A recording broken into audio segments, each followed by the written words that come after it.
વલસાડમાં માટી એસોસિએશન આંદોલનના મૂળમાં ઘરના છોકરા ઘંટી ચાટે અને પાડોશી આટો ખાય તેવો ઘાત સર્જાયો.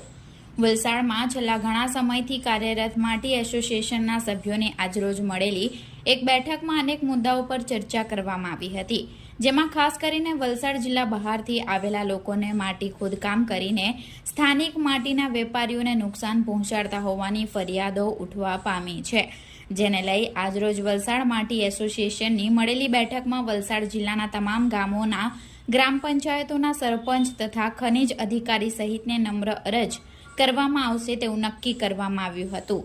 આ સાથે માટીના વ્યવસાયમાં પડતી કેટલીક અગવડો તેમજ માટીના ભાવ પર ચર્ચા કરવામાં આવી હતી. રોજ અમે વલસાડના માટીના એસોસિએશન તરીકે અહીંયા મીટિંગ બોલાવેલી છે વલસાડ, અને ગઈકાલે રાતે અમને એક વિડીયો આવ્યો જે મારા વાઇસ પ્રેસિડેન્ટ જેનિસ પટેલે મને મોકલાવ્યો. ત્યારે મને ખબર પડી કે ભાઈ આ રીતનું કંઈ પાણી બહાર નીકળે છે અને બહારનો એક વ્યક્તિ છે મનીષ ઓડ એ કામ કરી રહ્યો છે એ તળાવમાં અને પાણી કાઢી રહ્યો છે વગર કોઈ પરમિશન. એનો કંઈક ઠરાવ જાણવા મળ્યું કે ભાઈ 2012નો હતો, અને જ્યાં વેર મને માહિતી આજે મળી ત્યાં સુધીમાં સૂચના મુજબ મને એવી બી જાણ મળી છે કે પંચાયતને બી એ વસ્તુની લગભગ ખબર નથી. અને સવારે જેવું મને આ રાતે ખબર પડી, લેટ ખબર પડેલી 10 સવા 10, એટલે મેં સવારે ખાણ ખનીજમાં બી સામેથી ફોન કીધો હતો સાહેબને કે સાહેબ આપણને આ રીતનું કંઈ પાણી કાઢે છે તો આપ સાહેબ કોઈને ટીમને મોકલો તો સારું.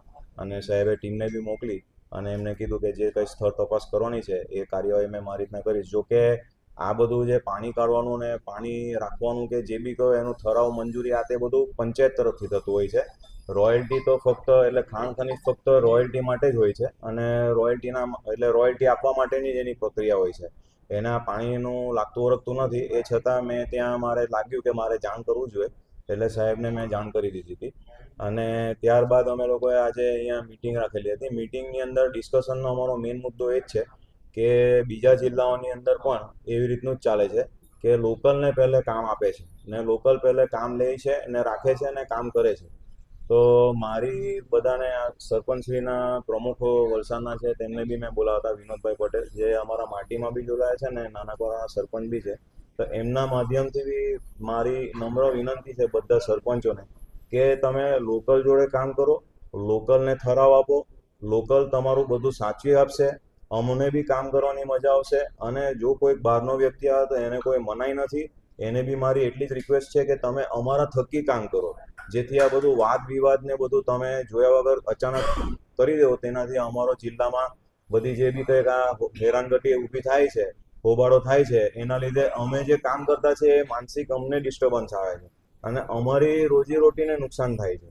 અને અમે જે જિલ્લામાં બીજામાં જઈએ છીએ તો અમે બી એક સિસ્ટમ રાખીને ચાલીએ છીએ કે ભાઈ ત્યાં લોકલને પકડીને કામ કરીએ. તો મારી એટલી રિક્વેસ્ટ છે બધાને કે આ વસ્તુ આ તમારા મીડિયા થકી બધી જગ્યાએ બધાને લોકવેર પહોંચે એટલી મારી એક આજીજી છે. અને એના સિવાય અમે આ લેખિતમાં ટીડીઓ સાહેબને બી આપવા જશું અને એમને પણ રિક્વેસ્ટ એ જ કરશું કે જે પણ હજુ બી મને 2-3 ગામના ઠરાવો બીજાના નામે આ રીતે બહારના વ્યક્તિના નામે થયા છે, મને જાણ મળી છે, તો અમે એને બી ટકોર કરી એ વસ્તુનો બી નિકાલ જલ્દીમાં જલ્દી પોઝિટિવલી અમારા ફેવરમાં આવે એવું એક રિક્વેસ્ટથી મારે ખાલી કહેવું છે. કારણ કે એવો કોઈ નિયમ નથી લાગતો, પણ એક માનસાઈતા રીતના ચાલે તો શું છે કે જિલ્લામાં શાંતિપૂર્વક બધા કામ કરી શકે એટલું જ મારે જણાવવાનું છે.